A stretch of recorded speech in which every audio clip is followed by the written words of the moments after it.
Boa tarde a todos, bem-vindos a mais um Conexão Solar e Podcast. Eu sou o Nelson Félix, diretor da Solar e Energia Solar. Estamos aqui com um amigo nosso, Rony Nardim, engenheiro agrônomo da Elo Soluções Agrícolas. Muito bem-vindo, Rony, ao nosso podcast. Muito obrigado pelo convite. Obrigado você por aceitar. A, a Elo Soluções Agrícolas, né, ela traz novidades na questão de sustentabilidade, que tem tudo a ver com o nosso negócio. Então eu gostaria de falar um pouco sobre o seu trabalho, sobre os drones, sobre imagens. Vamos começar. Eu tenho aqui uma pergunta, né, para te fazer.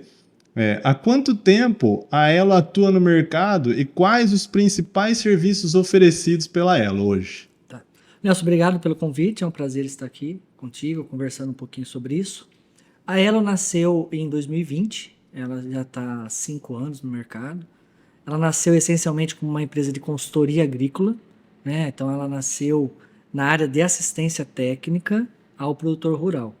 Isso foi num período pré-pandemia, então nós ficamos nessa atividade de consultoria até 2022, mais ou menos.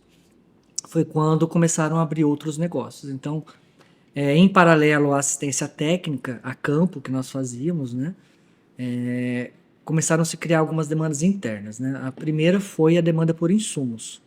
Então, como toda a consultoria nossa é pautada com os princípios agronômicos para uma agricultura de baixa emissão de carbono, sempre foi essa a nossa pegada, né? Certo. Por isso que você fala que é uma empresa sustentável, porque realmente todo o manejo nosso é levado para uma agricultura de baixo impacto ambiental. Então, em 2020 a gente começou a ter muita demanda interna para a demanda de produtos. Na época, nós chamamos hoje de insumos especiais, mas são os insumos que fazem agricultura de baixo carbono, inicialmente muito mais ligado a insumos biológicos, fungicidas biológicos, inseticidas biológicos. Então, nós começamos com a distribuição. Fertilizantes orgânicos, fertilizantes organominerais, toda aquela linha de produtos que você não tem impacto, tanto na aplicação aqui, quanto na fabricação, Certo. né? Então, a gente começou com a consultoria, depois nós começamos com a distribuição. Em 2023 vieram as questões dos drones, porque nós tínhamos naquele momento a assistência, tínhamos o produto e faltava um elo, que era o elo do posicionamento e da aplicação. Então, assim, essa é uma terceira demanda interna que foi criada pelos próprios clientes. Pô, você me faz assistência, você me oferece os insumos e eu não tenho como aplicar. Então, como a gente resolve isso? E aí, em 2023, nós trouxemos para dentro da operação. E aí, nós iniciamos primeiramente com os drones de pulverização, que eram os drones que naquele momento eram... A demanda era imediata, né? Para atender a demanda Ele da precisava para população. aquele momento. Então, assim, se tem uma coisa que não espera, é a praga e a doença. Então, quando você identifica, você tem que corrigir rápido. Então, aí eu via a demanda, eu preciso disso para amanhã. Eu preciso resolver isso até a semana que vem, senão eu vou perder produtividade na minha lavoura. Então, nós trouxemos os drones de pulverização. Num segundo momento, que não foi muito depois disso, que vieram os drones de sensoriamento. Que aí sim, a gente começa a pensar um pouquinho mais na linha de sustentabilidade, porque vem a ferramenta da inteligência artificial trazendo anteriormente a identificação dos problemas, e aí sim a gente consegue depois começar a atuar com os drones de pulverização de forma mais pontual, que eu acho que é um assunto que para daqui a pouco a gente chegar lá. Nesse caso aí você trabalha fazendo mapas de pulverização, mapa da área, identifica a praga, né?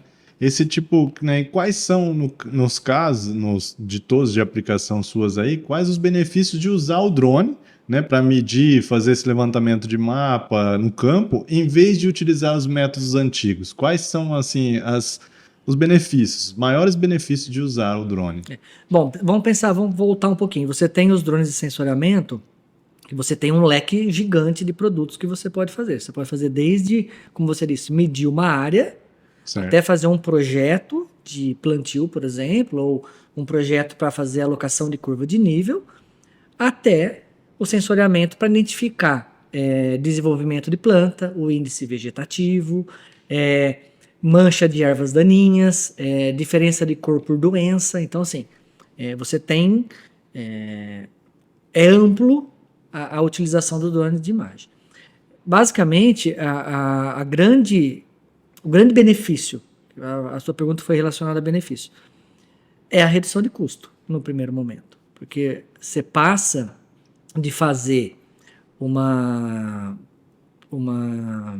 controle da área total, né, e passa a fazer um controle localizado. Em vez de eu pegar um pulverizador autopropelido E passar na fazenda inteira, você vai passar só onde você tem o problema. Então, você tem dois ganhos primeiro. O primeiro é o custo direto.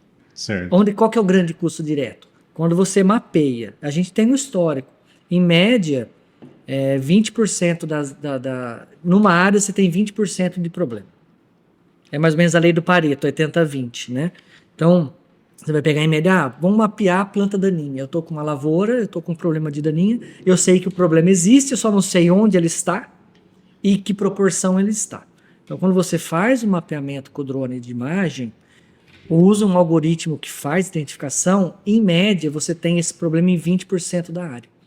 Então, você deixa de fazer aplicação de insumos químicos, de defensivos agrotóxicos em 100% da área. Volume alto, volume. E passa a fazer em 20%. Esse é o primeiro ponto. Então, o ganho é direto, né? Já em quantidade. Em quantidade, você faz em quantidade. Então, esse é o primeiro ganho. Você tem, mas depois o ganho é indireto.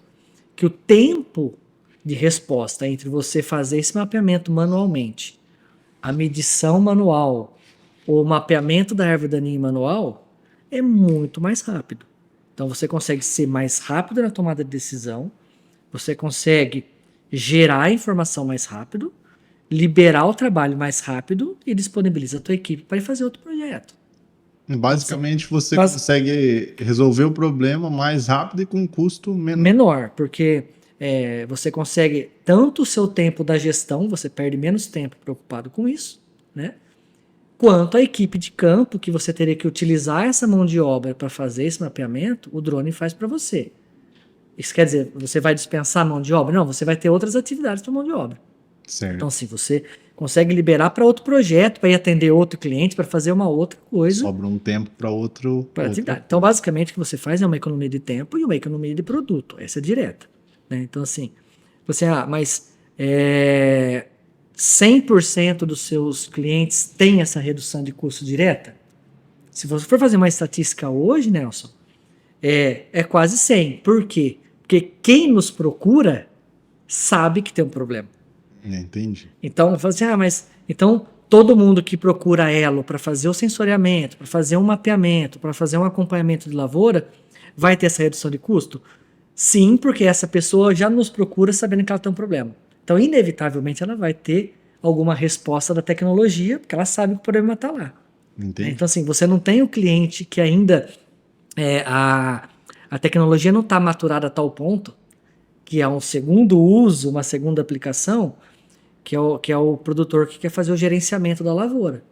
Ele só procura a tecnologia quando ele precisa resolver um problema. Na hora que ele tá com defeito lá na lavoura, com a praga atacando, aí ele te procura. Eu quero monitorar minha lavoura periodicamente para enxergar se eu tenho um potencial de melhora ou, por exemplo, para eu ficar confortável que aquilo que eu acho que está no campo, aquela receita prevista, aquela produção prevista vai ser a que vai acontecer na colheita. Isso não acontece ainda. Então, mas hoje, se o cliente quiser te contratar para você fazer um monitoramento da lavoura dele periódico, é o que eu gostaria que fizesse. É o sonho nosso que está na gestão de tecnologia, que a gente faça o trabalho preventivo, acompanhe, identifique o problema se tiver, ou a gente ajude a achar uma solução ou um ponto de melhoria. Por exemplo, você pode encontrar uma parte da lavoura que você tem uma diferença de cor. Pode ser uma defasagem de um produto. De nutriente, por exemplo. Então, assim, aí seria uma utilização que naquele momento ela não vai ser uma redução de custo, talvez seja até um aumento, porque ele vai ter que passar por um produto lá que não estava na previsão dele, mas isso vai refletir depois aonde? Na produtividade. De repente ele vai ter que... Essa utilização, talvez, muito provavelmente sim. Então, essa utilização para aumento de produtividade ou para uma previsão assertiva de safra, a gente não tem ainda. Se você, quanto? Talvez 1 ou 2. Semana passada eu fiz um em Gastão Vidigal. Ele queria só olhar a lavoura. É raro os casos que acontecem. Então, provavelmente ele nos pagou pelo trabalho, nós geramos a informação, só para ele ficar confortável que o canavial dele estava ok. Para ele ter certeza que não tem um problema que vai ser um problema Esse no é o ponto. futuro. Então, a gente gostaria muito, e é o que a gente trabalha, que a gente consiga fazer com que a tecnologia e o entendimento do produtor rural é que ele tem outros ganhos, não só apagar o fogo. Então, Porque o apagar fogo vai reduzir custo direto. Só que quando ele vai apagar o fogo, o dano já se deu. já Nem perdeu. que em 20% da área, como é o caso, quando a gente identifica que ele tem lá 20% de problema, em média, essa é a média dos nossos clientes, mas o dano nos 20% já foi dado. Ele já teve a queda de produção naquele local. Aí você pode fazer uma preventiva para ele, que é o que não acontece. Então, assim, então todo produtor hoje que te procura tem redução de custo? Tem por isso, porque normalmente o produtor já vem para tentar corrigir o problema que ele sabe que tem. Ele não sabe o tamanho e não sabe a localização. Isso o drone vai entregar. E aí, logicamente, o drone do sensoriamento, ele é uma ferramenta para que a gente utilize o nosso drone de pulverização, porque depois ele vai lá e realmente vai gerar o mapa e ele vai fazer o trabalho localizado, em cima do problema, exatamente onde ele está. E a precisão desse mapa, hoje com os produtos que tem de GPS, tudo, no caso aí de vocês tem RTK, né? Nós temos 2 drones. Um drone a gente utiliza para as atividades que precisam de menos precisão. O que é menos precisão? Hoje a gente pode falar em 15 centímetros de menos precisão. Então, assim, para a gente, por exemplo, fazer a medição do monte de bagaço numa usina, por exemplo. 15 centímetros. Para lá ou para cá não vai fazer uma grande diferença na cubicagem, por exemplo. Então, assim, para medir um aterro sanitário. Isso também não é um grande problema. Então, a gente para medir... Produto de custo menor, né? Um produto de custo Na verdade, não é que ele tem um custo menor, ele tem um tempo de processamento de imagem menor, né? Para o produtor, o custo não muda muito. Muda para nós, que temos a plataforma, que a gente utiliza uma plataforma que tem uma inteligência artificial já consolidada, né? Então, o processamento de imagem nosso não é feito interno. Nós temos um parceiro que faz para a gente em Ribeirão Preto. Então, o tempo de resposta é menor porque você tem menos pontos para o processamento. Então, consegue gerar um relatório para o cliente mais rápido. Mais rápido. Isso em 48 horas a gente entrega. Agora, por exemplo, se você quer fazer um projeto para medir uma propriedade, onde você precisa de precisão, e aí a gente vai para uma outra linha, que é o drone com RTK. Esse tem precisão de 1 centímetro. Aí 1 centímetro ele pega de diferença. Então, por exemplo, para você fazer um projeto para fazer uma linha de plantio de citros, você precisa que tenha essa precisão a cada 2 metros, para que isso vai dentro do GPS do trator, para quando o trator for fazer o suco da muda, ele tem que andar exatamente naquela linha que foi projetada. Então, aí sim eu preciso do processamento de imagem com RTK. Então, nós temos as 2 ferramentas. Às vezes é uma linha muito comprida e chega lá no final a linha está muito fora. Sai depois na linha próxima, o espaçamento não vai ficar preciso nos 2 metros, 2,5 metros, 3, quanto é que o cliente pedir que a gente faça, né? Então, você tem as 2 ferramentas. Então, para efeito de pulverização de ervas daninhas, por exemplo, você não necessariamente precisa ter RTK. Porque além da mancha, então você tem a identificação de um problema aqui, né? Nesse controle, você tem um problema aqui. A gente deixa, além disso, uma margem de segurança para o drone, porque as plantas daninhas, normalmente, elas jogam a semente a 1 metro para cá, 2 metros para cá, então você tem que ainda fazer uma identificação. Em volta porque a imagem ela tem uma grande precisão numa mancha, mas às vezes numa planta isolada ele não tem a mesma precisão da imagem. Então a gente chama de buffer, né? Faz uma linha de proteção. Um espaço de garantia. Exatamente, é uma margem de segurança que a gente tem sobre a precisão. Então, para pulverização, mas para alguns trabalhos específicos, georreferenciamento de propriedade. Aí não, tem que estar exatamente ali no exatamente. Então, assim, respondendo a tua pergunta, né? Então, a questão da sustentabilidade vem basicamente no mapeamento, na otimização de recurso. Menos óleo diesel, menos trator, menos mão de obra e menos defensivo. Porque aí o defensivo, você trabalha no caso com baixa vazão, né? Concentração maior, baixa vazão do produto, então você acaba gastando menos com a pulverização local. A quantidade de produto por unidade de área, por hectare, não muda. Se você vai fazer com o trator, com o avião ou com Ou o com o drone, drone. a dose O litro por hectare é é o o mesmo. mesmo. O que muda é que você vai fazer em menos área, então o teu consumo de produto, então se ele gastaria 100 litros para fazer uma área, ele vai gastar 3, 4. Então, Entendi. esse é o impacto. O drone tem uma vazão menor de água. Então, quando você usa 200 litros no trator, o drone faz o mesmo trabalho com 10. Então você acaba gastando menos água O também. volume hoje a gente tem uma caminhonete, a gente consegue com 300 litros trabalhar o dia todo.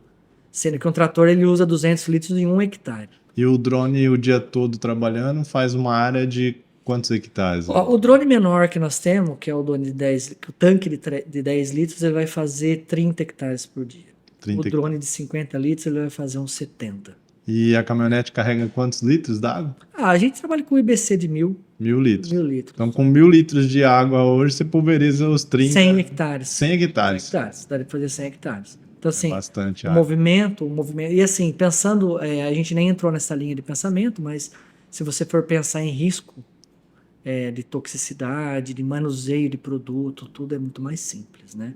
Então, assim, é mais fácil porque você trabalha com um tanque muito pequeno, para incorporar o produto é mais fácil. Muito mais simples, né? Então a questão toxicológica também é algo mais. É uma operação mais simples em termos de movimento de água, de caminhão, de produto, de quantidade de galão que você utiliza, né?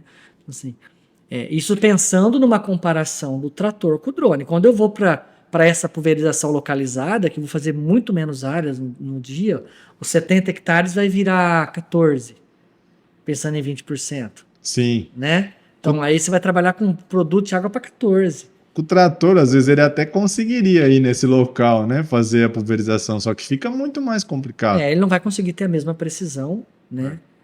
Existem alguns equipamentos tratorizados que eu posso fazer o projeto com o drone e eu coloco o mesmo projeto no trator. Né? Então, só que se a planta estiver muito alta... aí você não consegue mais. Esse é um ponto. Então, assim... Então, pensando no projeto da Elo, então assim, agora nós não temos dentro da distribuição nossa insumos químicos, porque isso não faz parte do nosso plano. Isso o cliente que compra e te entrega o produto. Se ele precisar de produtos biológicos, de fertilizantes orgânicos, de bioestimulantes, de enraizador, essa é a nossa pegada. É trabalhar com uma linha de produtos de baixíssimo impacto ambiental. Né? Entendi. São produtos que precisam, não são commodities, né? Então, você vai comprar um fertilizante químico e um fertilizante conosco, nós vamos ter que ter um approach técnico para explicar, porque não é uma coisa que ele acha na prateleira. Não tem, né? Praticamente. Tem. Então, assim, e pensando, porque essa é a agricultura que nós acreditamos de futuro. Então, assim, as pressões ambientais vão mudando. Sempre aumentar, né? Sempre a demanda por a menor emissão de carbono possível dentro do processo agrícola. Ela vai ter sempre essa pressão daqui para frente. Né? Menor consumo de água, maior... A questão do crédito de carbono é uma questão que está pegando. Então, assim, o produtor no futuro vai ser remunerado pela quantidade de carbono que ele sequestra. Né? Então, assim, se você vamos pegar a atividade de cana-de-açúcar, né? Ela é um processo que sequestra muito mais carbono do que emite durante todo o processo. Inclusive, ela sequestra mais carbono do que alguns tipos de floresta. Principalmente quando você sai das áreas de expansão de cana-de-açúcar, quando você sai de uma área que tem uma baixa biomassa, vamos pensar em pastagem, por exemplo, e você vai para uma cultura que fica 12 meses no campo, até 18, só sequestrando carbono e vira uma biomassa de 120 toneladas de sequestro de carbono. E aí você tem, logicamente, a emissão de carbono da colheita, do caminhão que transporta, né? Mas o balanço no final é muito positivo. Então, a ideia, o projeto Elo é caminhar com esse tipo de conceito, né?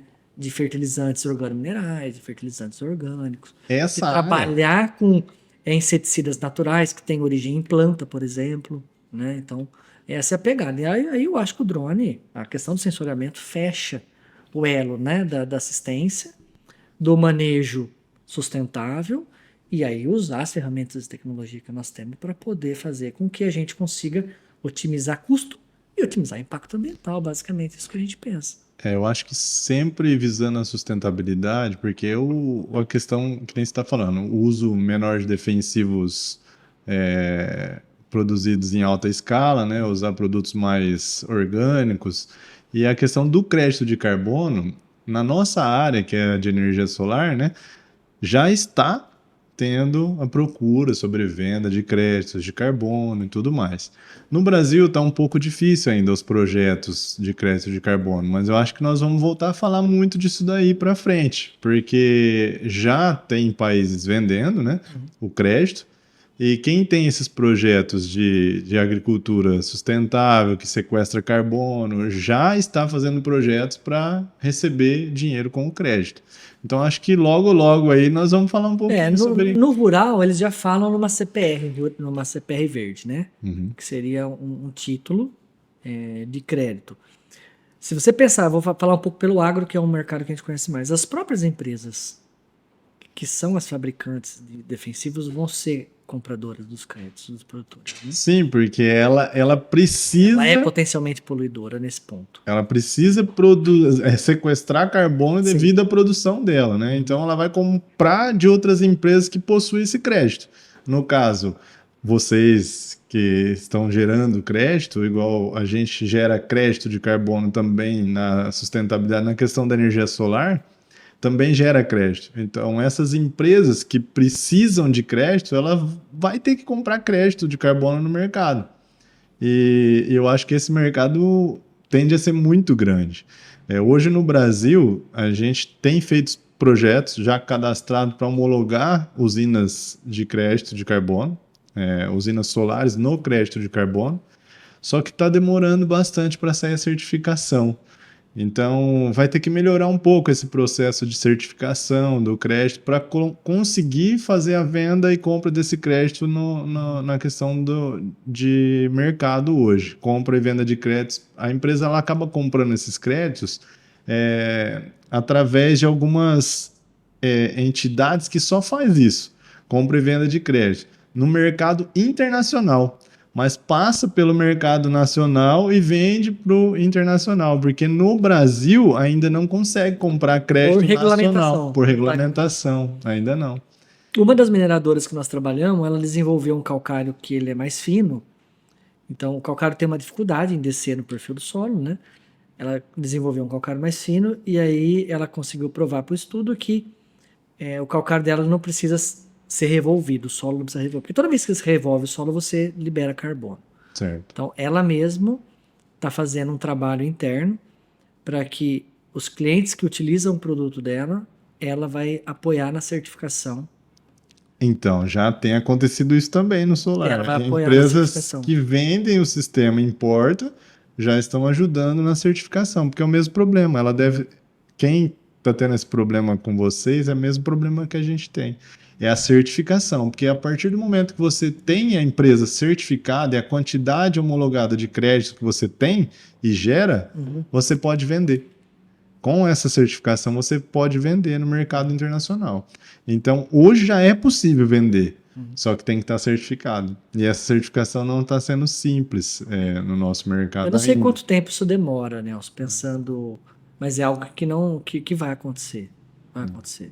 E aí a gente quer, a Elo, o projeto nosso, mesmo dentro do ESG, que a gente vai certificar, o pensamento é, quando isso acontecer, nós temos que estar pronto.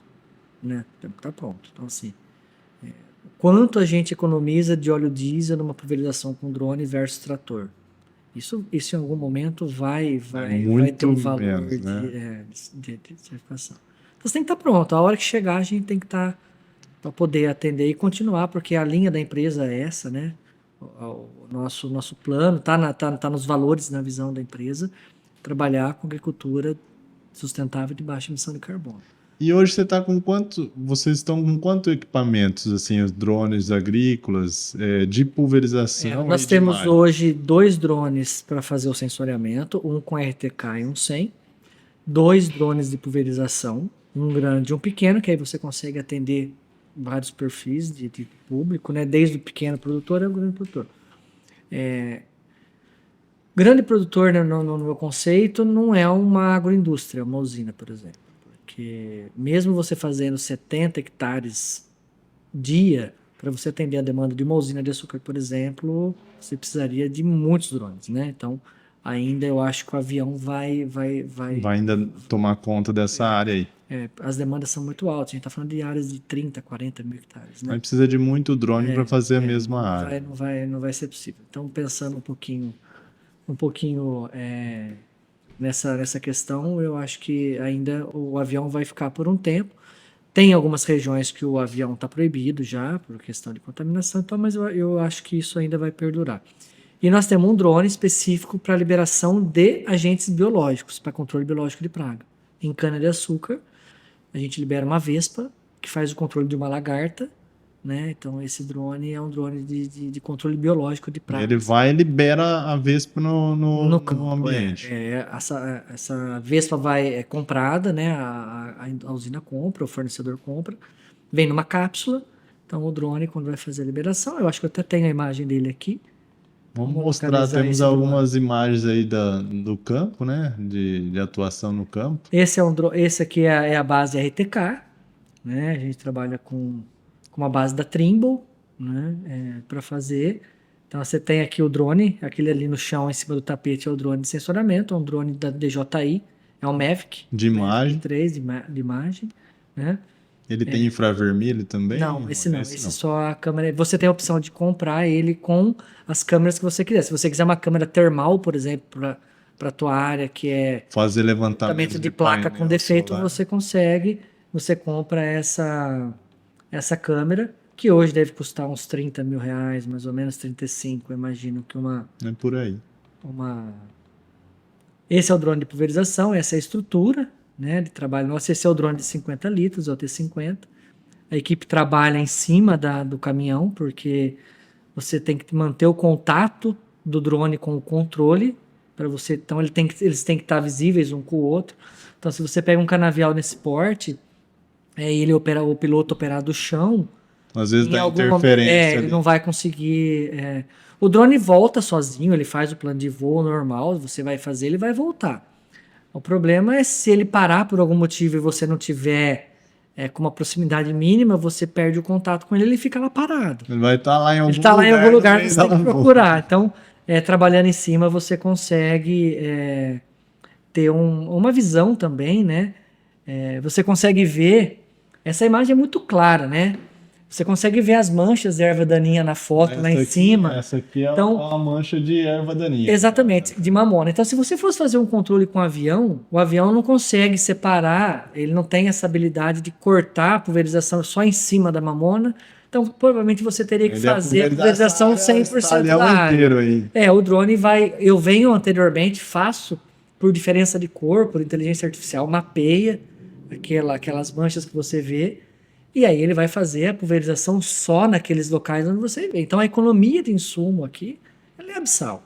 Não tem nem comparação, não tem como comparar. É aquilo que eu disse, então, redução de custo. Mas a pulverização com o drone custa um pouco mais caro por hectare. Custa, mas a redução de insumo, o impacto ambiental, assim, não dá tem nem como comparar isso. Não dá para fazer conta. Então essa imagem é muito clara para aquilo que a gente falou no início da nossa conversa. Você consegue ver, quando eu falo 20%, é mais ou menos isso mesmo. Você vê que ali ela vai tomando. Porque essa área aqui já a cana caiu a produção. É aquilo que a gente conversou lá atrás, né? Se tivesse uma análise preventiva, a gente talvez tivesse feito o controle antes da mamona tomar conta ali.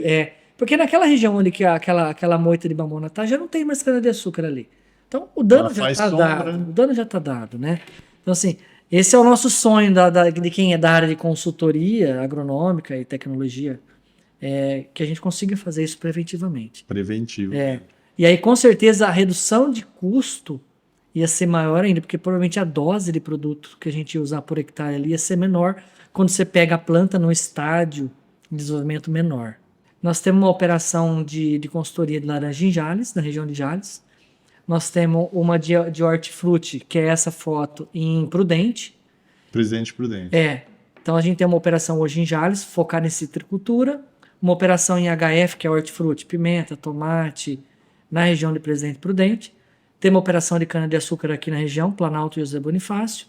E temos uma consultora de citros na região de Itajobi.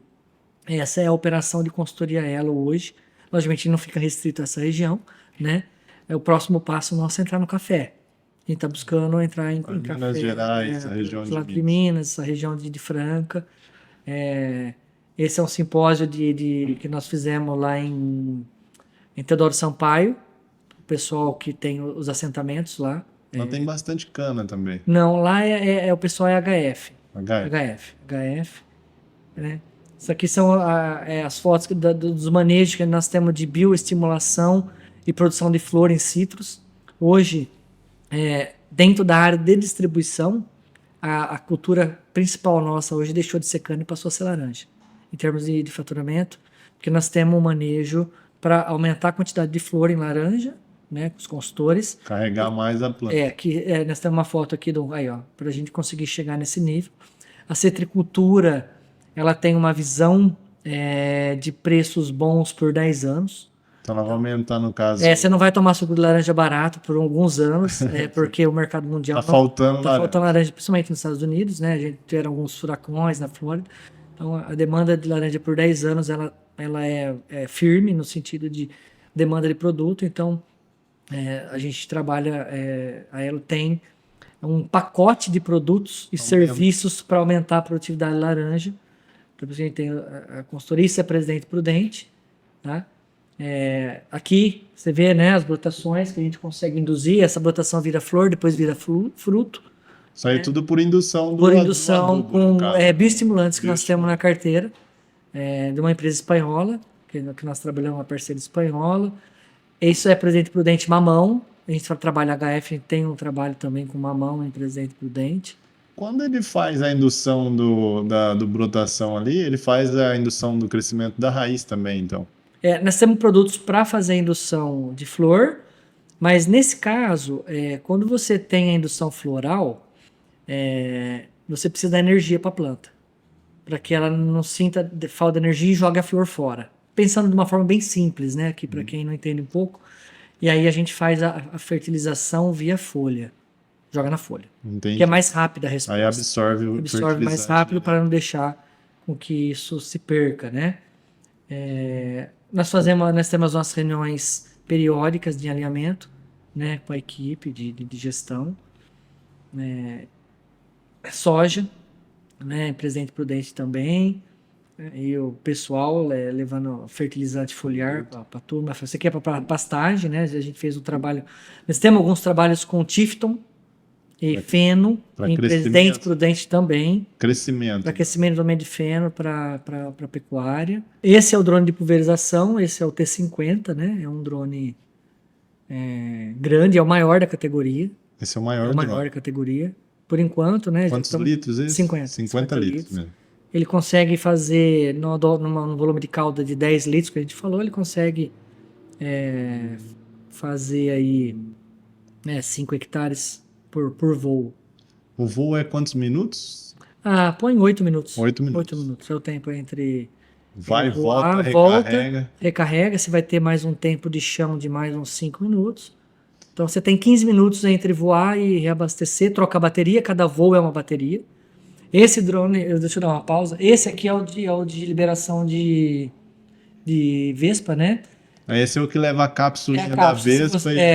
Se você olhar, ele tem um dispenser, que é aquela caixinha. Você tem ali as cápsulas dentro, né?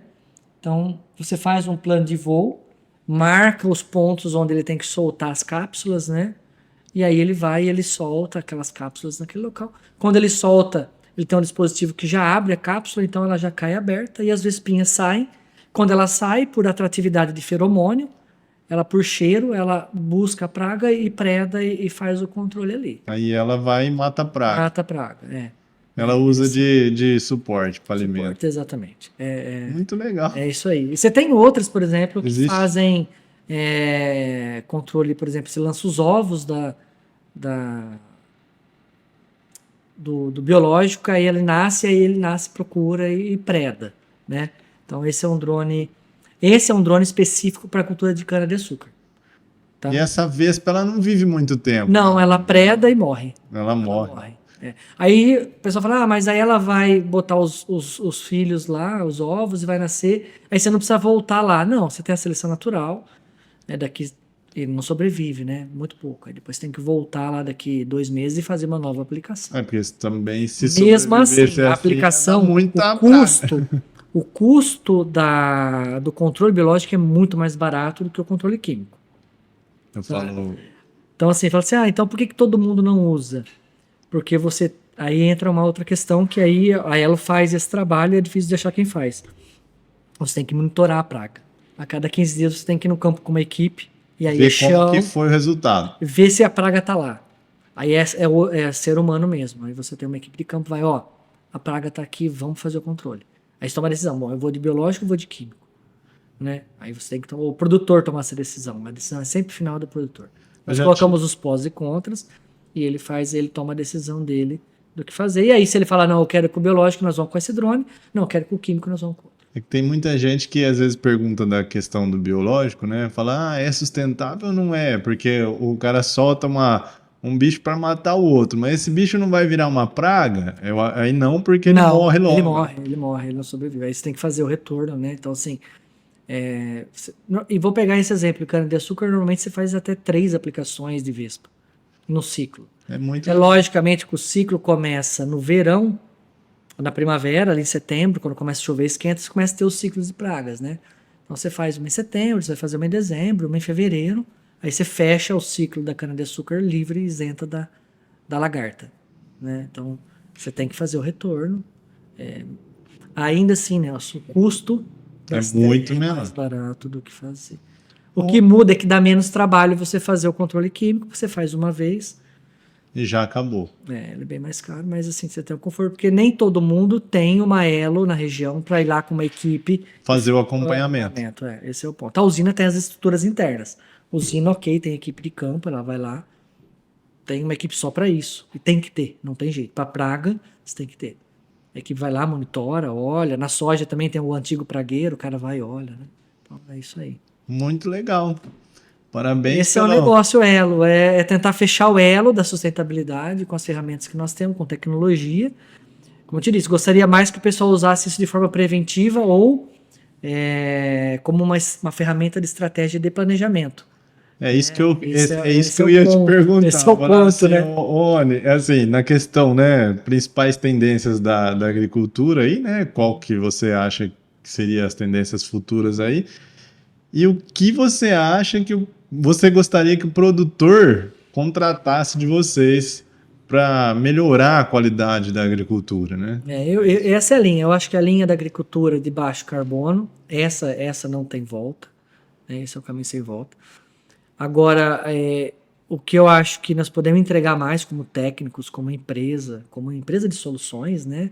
Que tem toda a cadeia, conseguir maturar essa tecnologia para que ela seja utilizada de uma forma que ela reduza mais custo ainda dentro de um planejamento estruturado. Isso nós temos condições de fazer, né? Não é cultural, normalmente, e a gente entende também que o produtor tem muitas demandas. Mas é uma mudança de cultura, né? Mas assim, isso dentro das práticas ESG não tem escapatória. Para certificação, para ISO no futuro dentro do agro, não tem escapatória. Tem que seguir nessa direção. Esse é o caminho. Eu queria agradecer, Rony, a tua presença, trazendo a Elo nessa parte de sustentabilidade, mostrando o teu trabalho aqui com a gente, né? E eu trouxe um brinde da Solari para você levar para as festas aí, ó, para lembrar um pouco da Solari. Obrigado pela lembrança, Nelson, e é um prazer. Agradeço a oportunidade da gente poder estar aqui mostrando o que é a Elo, o que a gente faz, qual que é a nossa linha de pensamento.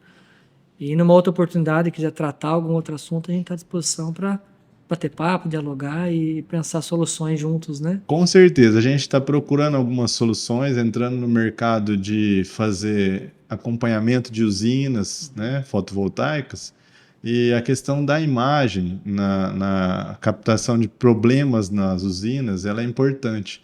A gente tem feito isso de forma manual. E com o drone, é uma questão que a gente vai entrar ainda. Então, provavelmente, vamos ter uma parceria futura aí com a Elo para fazer esse tipo de imagem. Estamos abertos a parceria sempre. E eu agradeço. Eu que agradeço também. A gente finaliza o podcast da Conexão Solari, né? Com o Rony e a Elo. Muito obrigado a todos quem assistiu a gente aí. Um bom fim de semana a todos aí. Um abraço. Obrigado.